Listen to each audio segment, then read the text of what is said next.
You know those stories that are super short but so chilling they just stick with you for days? Well, today we're taking one of those apart. It's this absolutely terrifying story from a late-night shift, and we're going to break down exactly how it builds such an incredible sense of dread moment by moment. So maybe lower the lights a little, and let's step into the silence of a convenience store at 1 a.m. Just imagine it for a second.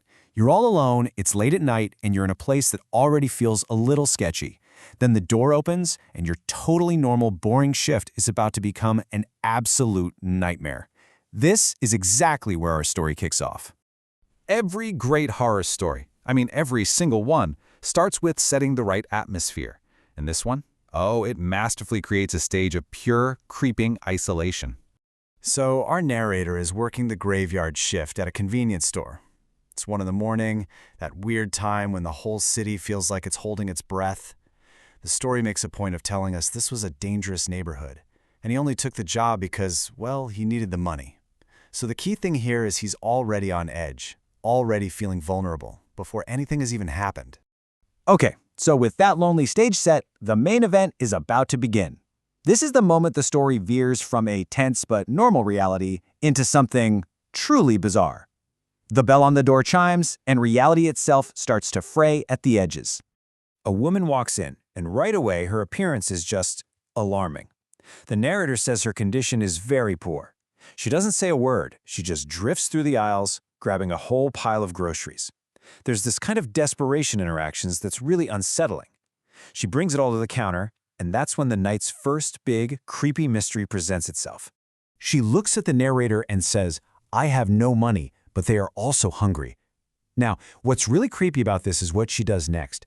As she says this, she sort of gestures over her shoulder toward the empty doorway behind her, but there's no one there. It's just silent, empty darkness. And that's the genius of it, right? The empty space she's pointing to suddenly feels more threatening than any monster you could actually see. This taps right into that primal human fear of the unknown. All of a sudden, this isn't just about a strange woman anymore. It's about what we can't see waiting out there in the dark. And this is where this story just slams its foot on the accelerator. We go from an unsettling mystery straight into pure, undiluted horror. What happens next is the core of this whole terrifying tale. It's such a simple action, but in this situation, it is absolutely filled with dread. Our narrator is just frozen behind the counter watching her, his mind probably racing through a dozen horrible possibilities. This quiet moment right before the reveal is just a masterclass in building suspense. And here's the horrifying reveal. When that jacket comes off, the narrator sees her hands and her arms. Her skin is described as rotted, decaying, with her veins visibly pushing through.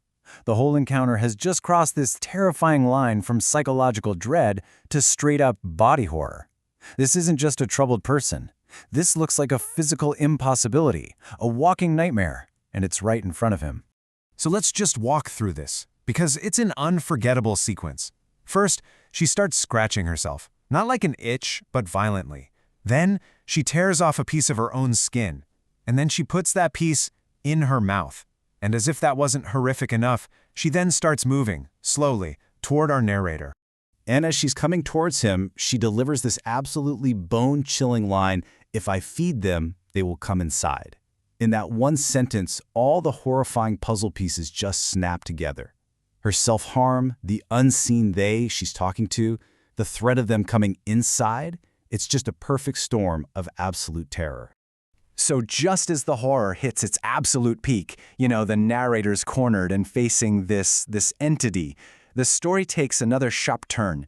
The tension is broken just as abruptly as it was built. Out of nowhere, the wail of a police siren just cuts through the night. The sound completely shatters the horrifying spell inside that store. Within moments, officers are inside, they manage to subdue the woman, and the immediate danger is over. The nightmare is over. But the questions, they're just getting started. So later on, our narrator gets the official tidy story.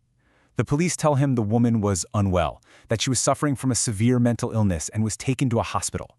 It's a rational explanation that neatly boxes up all the terror from that night. It puts a label on the impossible. But can it really explain everything he saw? And that question just lingers, doesn't it? The rational part of your brain accepts the official story, but what about the memory of her rotting skin, her impossible actions, and those terrifying words about feeding the things that were waiting outside? That leaves a really chilling doubt. So what do you think was really happening in that store at 1 in the morning?